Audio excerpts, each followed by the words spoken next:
selamat siang teman-teman. Baik lagi bersama kami di sini kelompok apa nama kita? Obrolan jam 3 pagi. Obrolan jam 3 pagi. Jadi di sini kami mau membahas seputar makna sila kelima di kehidupan sosial dalam berdemokrasi. Oke, di sini Boleh. dari teman-teman saya ada 5 orang. Langsung saya kenalkan diri dari sana. Nama saya Hafiz. Saya Fauzan. Saya Mara. Halo. Saya Dian. Oke. Sini aku ada 5 pertanyaan seputar demokrasi Itu Pancasila. udah bakal penasaran. Nah, padahal siapa?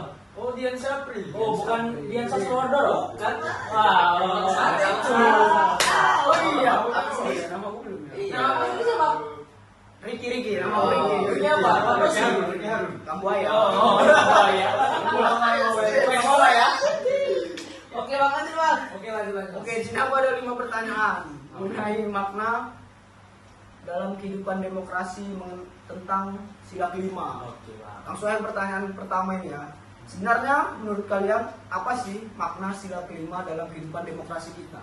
Maknanya dalam kehidupan demokrasi di Indonesia. Maknanya itu adalah keadilan sosial bukan cuma soal ekonomi, Jadi tetapi juga tentang semua orang bisa dapat hak yang sama.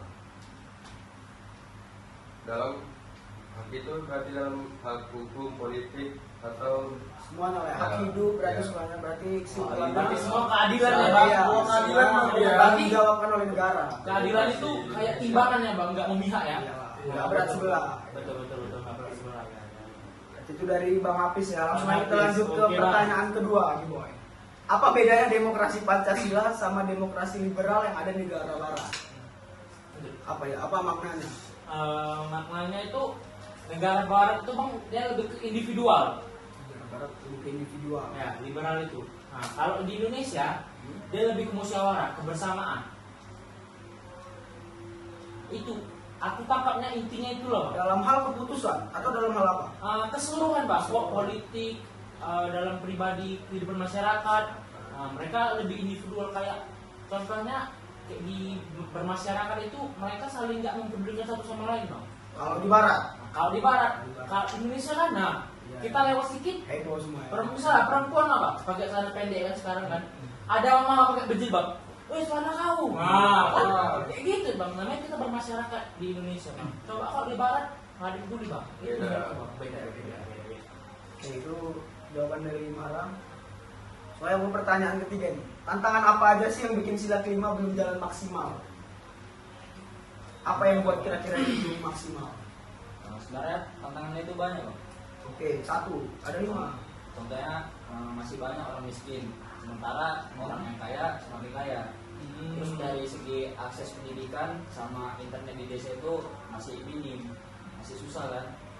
Terus dari segi politik juga sekarang kan politik itu masih bisa dikuasai sama kalangan elit atau mungkin keluarga yang punya Contohnya? yang baik. Contohnya? Jadi kadang dalam keluarga elit itu hukumnya kadang masih pilih kasih. Keluarga-keluarga ya. Iya. Jokowi ya. Boleh, demokrasi negara ini. Oh, Iya, boleh. Kita punya pendapat sendiri kan. Kebebasan berbicara. Iya. Kebebasan berbicara. Pendukung Jokowi saya minta maaf. Ada. Lanjut, oke lanjut. Pertanyaan nomor 4. Kenapa penting sekali warga punya literasi politik? Kira-kira seberapa penting? Jadi apa yang ya? Oke, Bang. Kalau menurutku ya Bang, kenapa kita penting perlu tahu literasi politik? Karena dari kita nggak cuma jadi penonton. Karena kalau misalnya kita ngerti politik kan kita bisa Tahu, ya bisa tahu. tahu kan, bisa menganalisis, bisa mengawasi kan. Dari kita nggak cuma jadi penonton aja. Jadi misalnya kita ada isu-isu berita politik gitu kan, Langsung ditelan iya, nggak langsung terlalu mentah-mentah, kita bisa saring kan, bisa kita sebarkan ke orang lain biar orang tahu juga. Jadi kita politik ini jangan kita cuma milih aja pas lagi pemilu, jangan kayak gitu. Karena kita penting kayak mana, apakah apakah ya aspirasi masyarakat ya, diterima. aspirasi masyarakat diterima pemerintah atau enggak kan? Sejalan atau enggak? Menguntungkan enggak bagi masyarakat? Betul. Jadi intinya itu ya, masyarakat harus peduli Iya, sama politik ya. masyarakat harus merasa peduli karena Dan pemerintah juga harus aware terus menerus. Ya.